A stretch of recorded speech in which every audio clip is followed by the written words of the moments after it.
And welcome to another Waltons interview. It's another day. We have another guest. My guest today is American actress and theatre director Judy Norton, who is best known for playing Mary Ellen in the Waltons. Judy, thank you for joining us. Thank you. Thanks for having me.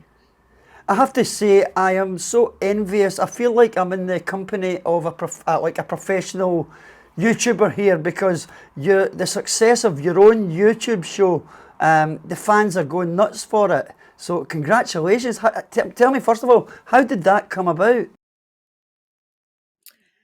That was rather unplanned, actually. When everything shut down with COVID, of course, any projects I had going on were pretty much put on hold, and so, like everybody else, I was sitting at home, going, "Well, what can I do?" And so I started reaching out more on social media to the fan base and just doing some research on how to build things like that. And I came across I started doing different seminars and workshops and things like that online, and started hearing I was someone was talking about using YouTube as a platform. And so I started looking at YouTube, and I came across actually a YouTube video that Cami had done, Cami Kotler, where she was sort of talking about filming the series and things she could remember. And I thought, oh my goodness, I could certainly do that. I can talk about the Waltons. Uh, so just as an experiment, I thought, well, I'll do this and I'll see if anyone's interested in it because they seem to be interested in camis. So I just started sharing stories about it, and it started growing. And it was sort of a way to reach out and connect with people during the shutdown, and something that I felt like I could do from home during the shutdown. It was really simple. So it sort of started there, and I just thought it would be, we all thought we'd be maybe shut down for a month or so. And it just kind of continued, and people enjoyed, and it sort of has evolved as people started having questions. Then I started doing not only talking about the episodes, but also answering people's questions. And so people put questions in the comment section, and I do these Ask Judy segments and answer questions. And I started bringing in, guests that had been on the show, and who knows where it'll go from here. Well, I have to say it's very addictive. I found myself going back for more, and I don't know how you find the energy to keep doing it. Like so many that you keep putting out so many episodes. It's so interesting as well, and it's good to catch up with the other actors as well. Do you get to see everybody like on a regular basis, or is it only recently with the 50-year reunion that you've caught up with everybody again? Well, the core cast, the family, we're a little scattered now.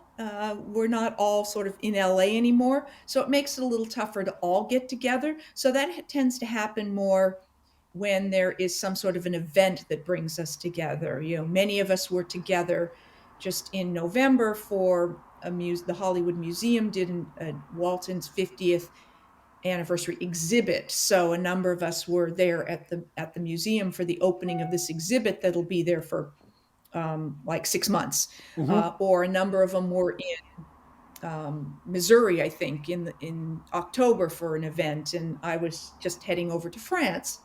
So I couldn't go to Missouri, France, Missouri, France. I don't know. I opted for France. What can I say? Uh, no offense to the fans, but I know there will be other opportunities going forward to have more gatherings with the fans. So that's a lot of where we see each other, and a bunch of us are going to be together very soon because Eric Scott, who plays Ben, his oldest daughter is getting married, and so most of us are going to be able to gather to celebrate that, which is really special. We share these life events with each other. We go to those. Last year Mary's daughter got married, and so, or the year before, I guess. And so a bunch of us were out in Virginia for her daughter's wedding. So we do those sorts of things. So we worked together for like 10 or 11 years, but we've been family for like 50 years. Yeah, yeah, and then that shows. as well. Now, I want to take you back, if I may, Judy, to the very beginning, before you joined the Waltons. Tell me about your life before the Waltons, and how you actually landed the part in the Waltons. Well, I was a kid, and I was pretty much living a regular sort of childhood, going to public school and hanging out with my friends, and had a pretty simple life. I had been doing some acting since I was a kid, but just here and there. I started doing children's theater, and then my dad found out how to get an agent for me. And I have a brother and sister, and all three of us initially were were doing some things. So I'd go and I auditioned for things. I did some background work, and then started auditioning for parts and would get a part here and there. And so the Waltons was one of those auditions I went on, and actually for the Homecoming, the pilot, which so originally it was just going into audition for a role in a TV Christmas special, Thanksgiving special. Uh, so it was, three auditions, coming in, and got the part. So that's really kind of what changed everything. And then when we were filming the Homecoming, we spent 4 weeks in California shooting all of the interior scenes at the studio, and then we went to Jackson Hole, Wyoming to shoot all of the exteriors, all of the snow sequences. And during that week up there, we started hearing rumors that the producers wanted to turn it into a series. I was 13. I had no idea what that meant. I was like viewers, like, oh, well, let's do a series. I mean, I have come to learn it is so much more complicated than that. You can't just decide. People say, why don't they do some more reunion stuff? It's like, it's not up to me. It's the producers, it's the networks, it's who's going to fund it, it's the sponsors. It's just so Yeah. many layers of stuff that are above my pay grade, you know. But so there we were, and it was like, okay, yeah, let's do a series. So we were put on hold.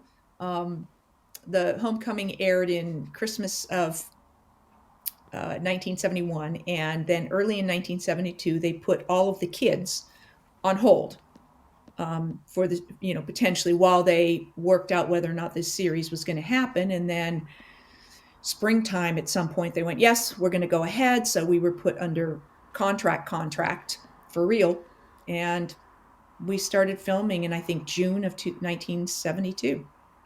Wow. And how did you deal with the fame that followed? Because obviously it's changed your life. Everywhere you go, you're getting recognised, and at such a young age as well. How did you deal with that? uh, well, there were a number of factors with that. One, because it was a whole different era. There wasn't social media.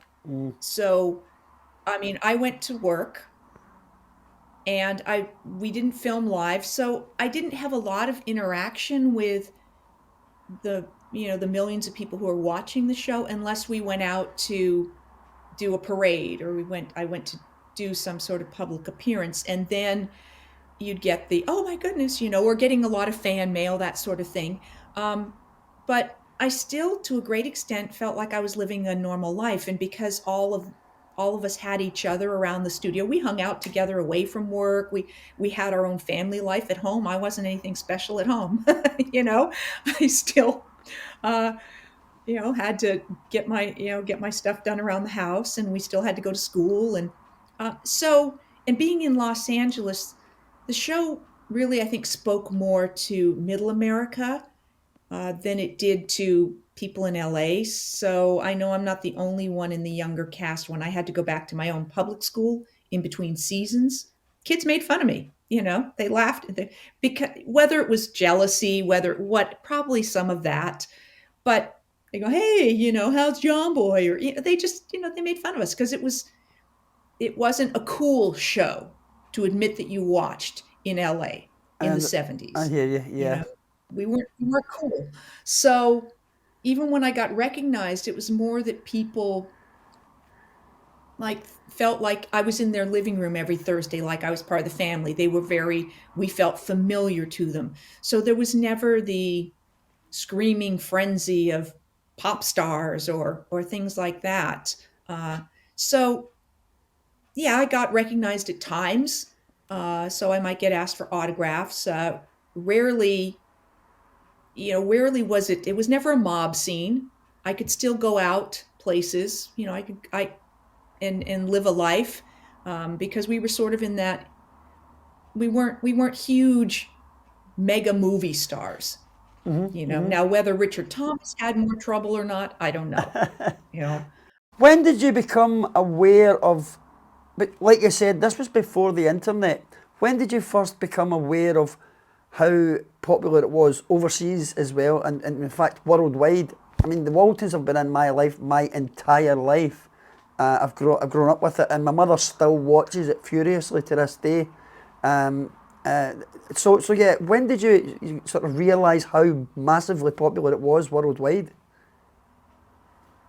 it was years before I had that sense. I mean, we could see the ratings numbers that we had moved up to, number one and in the top five for years, but I didn't have a personal connection with that. So it was really quite a few years later that I started getting a sense of how popular it was. Um, but and I think starting to hear from people even more so as the years went on. And like today, that's one of the gifts of my YouTube channel is the people who share their stories, about what the show meant to them. And when I would come across people, and this was like after the show, I mean, I started getting, yeah, it was really popular, but then the show was off. And then it was like we were old news in 5 seconds, I mean, that's just the nature of this business, Hmm. you know, out of sight, out of mind, and so the industry moves on, the public moves on, but to then keep hearing from people that are still watching the show, because it wasn't on in reruns right away, and then it would be off for years, and then it would come back on. And um, so all of that, it was an evolution of then starting to hear people's stories of what it meant to them, people who had difficult families and how it helped them through that, Hmm. or how it was like their family. There was something for everyone to relate to. So we'd hear people say, oh, I related to your character, or I related to the mom or the grandfather, or it was maybe like their family, or people that had been ill. And I've had any number of people say that they were going through cancer treatment, and that when they couldn't do anything because they were so ill from the treatment, from the radiation and the chemo, that they'd watch the Waltons, or they'd watch it while they were getting their treatment. And when I started hearing those stories, it was just so astonishing to me. Or the people that say, this really means a lot to me, is when people say that that's how they learned what a family should be, or Hmm. what, as a parent, these representations of what a parent should be, what kind of father or mother they should be, from watching what we represented on the show, which was really, and to a to a degree, an idealized version of a family. We didn't, although there were issues and things like that, and they were very real people. Um, I think very few people will feel like they really had that kind of a family and those kinds of parents. And I think I'm always so envious of the people. Not that I didn't have great parents, but they weren't John and Olivia Walton. you know. Sure, sure. Well, there was definitely something comforting about watching the Waltons, and I think that's why it's still so hugely popular today. And now, thank goodness for the internet that we can watch it on demand. I remember, obviously, I grew up with you guys, roughly round about the same age. Uh, I remember Mary Ellen being a bit of a tomboy. How much of you was in Mary Ellen? I was definitely a tomboy. I've always been into sports and things like that. So that was true from being young, although I had, dance classes, ballet and stuff like that when I was young, but really into different sports and stuff. So that part of it was very accurate. Uh, and being sort of, strong willed, and, I'm just not as I might I might want to be more rebellious at times. I did as a kid, but I was not. I don't know that I was as brave as Mary Ellen. I didn't get in fist fights. I didn't, I was a little more like, I don't really want to get in trouble. And then when I would act up, I would get in trouble. And then I'd be like, oh my goodness, I don't want to be in trouble. And, so, um, so there was a lot, and yet there were things that were different. And because of the difference in the eras that we grew up, because I grew up in the city, I was born and raised in LA.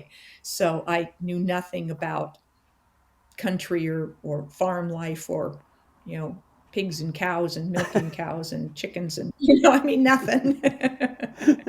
Horses I knew, but, that's You about know, it. I was just looking at that now. You mentioned you were into sports. I think that's a bit of an understatement because I would say you're an avid.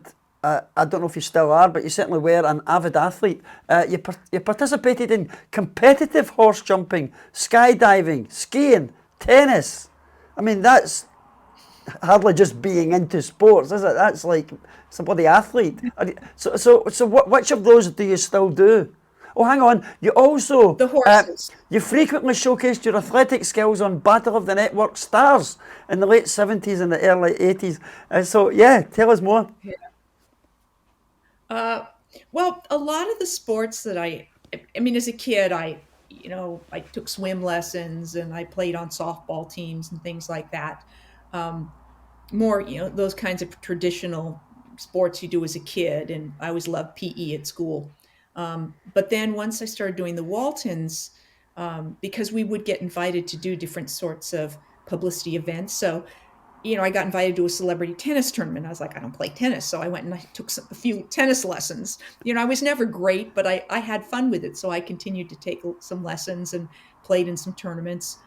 So that's what would happen a lot of times is for Battle Network Stars, I was like, oh, I have to learn how to catch a football. So I take a football to work and go have all the guys on the crew throwing me a football so I could learn how to catch a football. So Wow. sometimes these things would happen, or someone at work actually was the one who got me into horses, a costumer there on the set, and she took me out to a horse show, and she took me out to where she kept her horse, and I'd always loved horses. So I was like, okay, I'm in. So I started taking riding lessons and learning to jump because I wanted to do that because it looked so cool. So that's that. I still do. I still do ride and jump.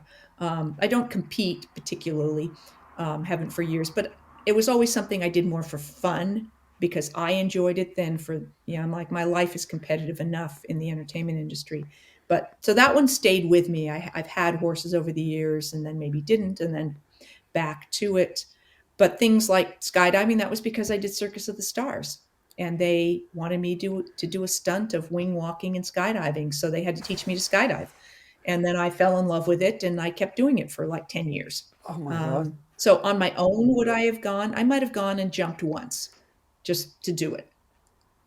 But first time I was like, oh my God, I was scared. And so, but if I didn't, I was getting hurt. I was like all kinds of things. So, but because I was doing a job, I was like, okay, I got to suck it up and do this. And then I fell Wow. in love with it when I stopped getting hurt.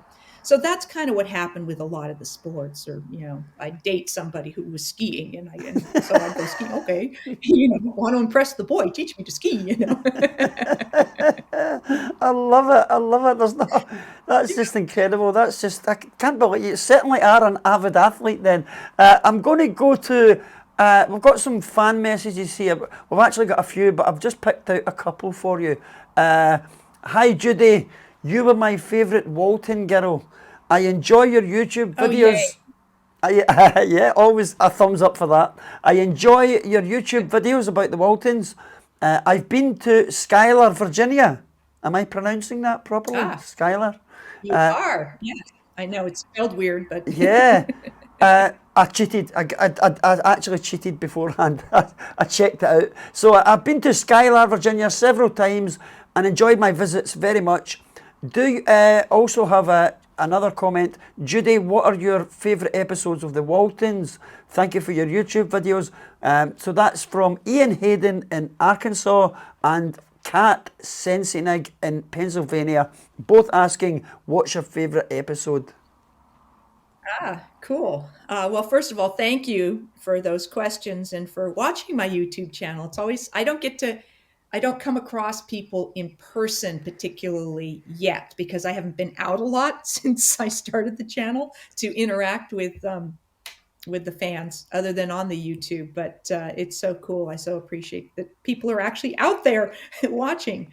I don't have a single favorite episode. There's just so many wonderful episodes. I've been rewatching them in order to do my YouTube because I talk about different episodes, so I have to watch it because like I don't remember. These were like 40, 50 years ago. I'm like, I don't remember. But some favorites are the Easter story when Mama had polio. Just because I thought there was wonderful stories for everybody in the family. We all really interacted as a family and had fun little subplots. The firestorm always stands out to me when they did the book burning. The German, the whole Mein Kampf thing, and John Ritter had such a strong performance in that as well. And I adored working with John and knowing John. Um, and the burnout was always a standout because it was so intense to film, working with all that real fire. So I was like, okay. And it just, yeah, there was.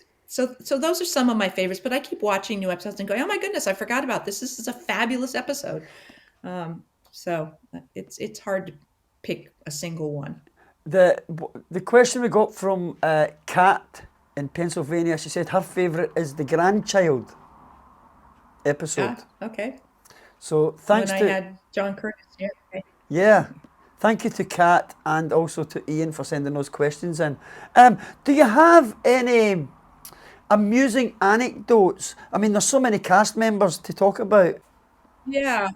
I remember Richard was really a prankster, Richard Thomas, and he and John Ritter together they were so bad. they a couple things they used to take these. There were these foam sponges that they used to put makeup on, and they put them in their mouth and they chew on them, so their mouth started foaming like they were rabid, and they do that like they were always trying to crack each other up when they were filming, and which was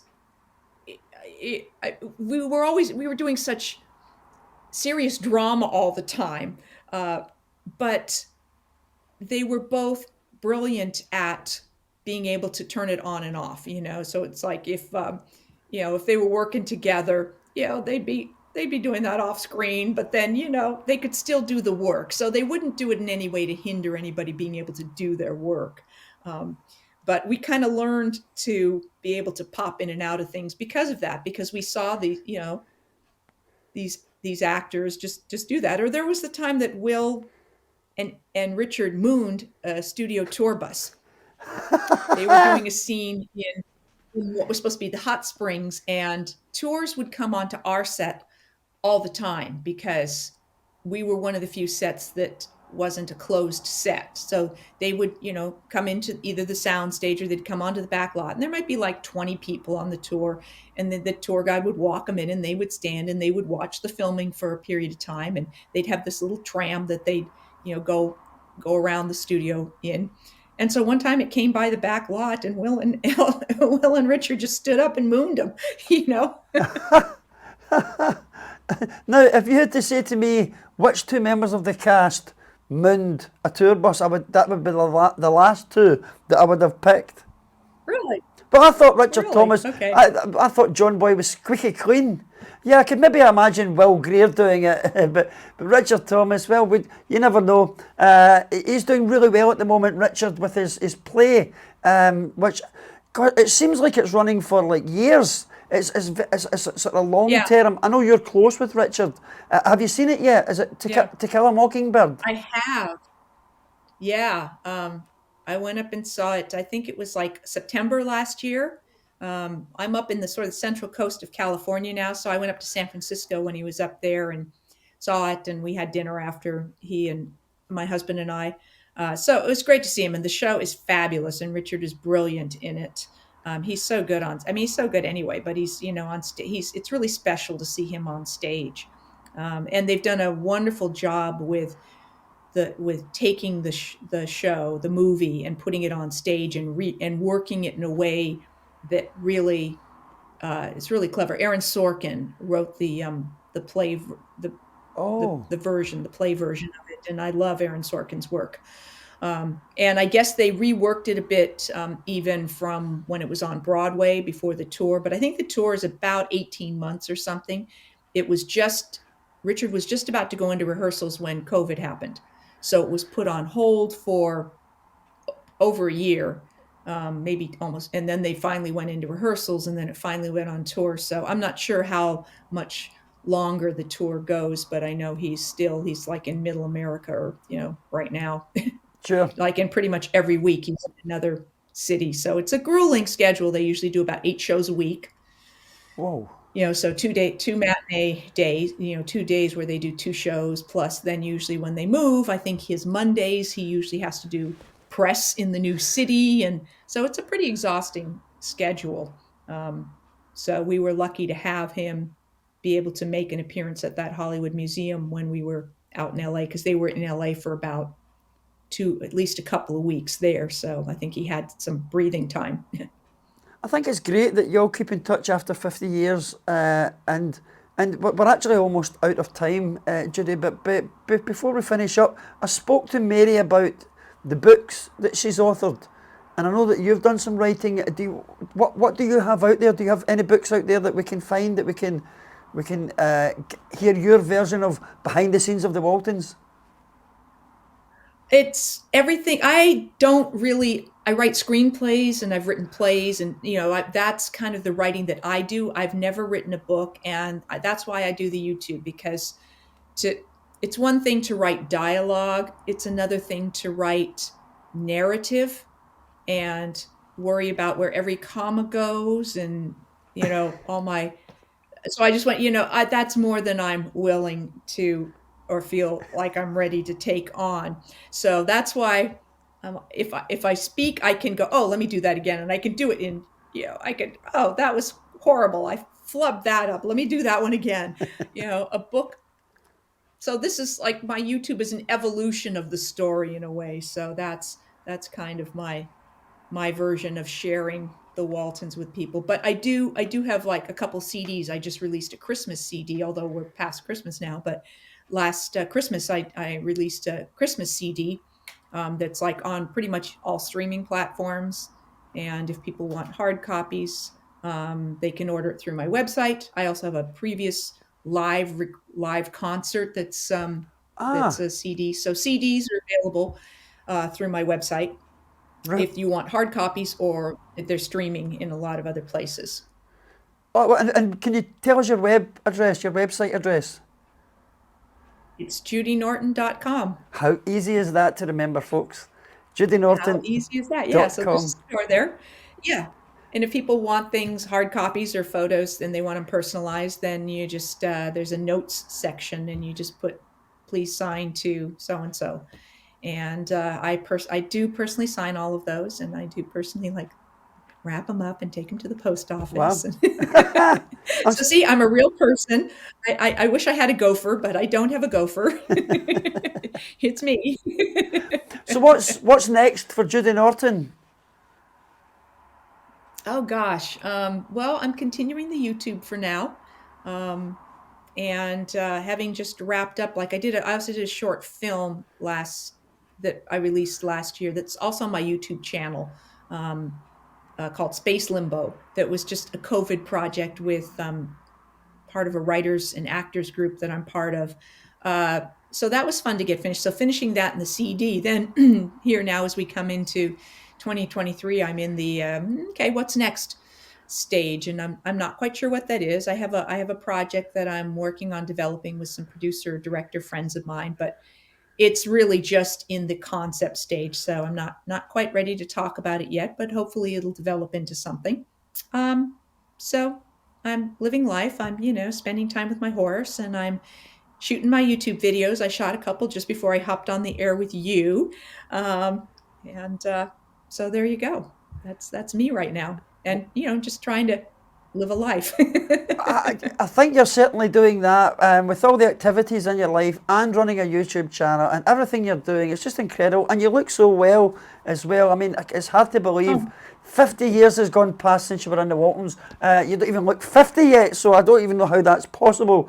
But stay with us for just a second, Judy. I just want to say to the fans, thank you for tuning in all week to our Waltons interviews with the cast. All lovely people. I hope you've enjoyed it. Thanks for all your comments, all your questions. Judy, you were the final guest in our lineup. Thank you for taking the time out of your day to join us, and we wish you all the very best of luck with your YouTube channel and everything in the future. And here's to another 50 years. Thank you again for joining us, Judy okay. Norton. May we be here in 50 years to talk again. That's a scary thought. Imagine. Thank you so much to everybody for listening and for watching. Judy Norton joining us there. Thank you very much for tuning in to my interviews with the Waltons cast. I hope you enjoyed them. Until the next time, good night, Jim Bob.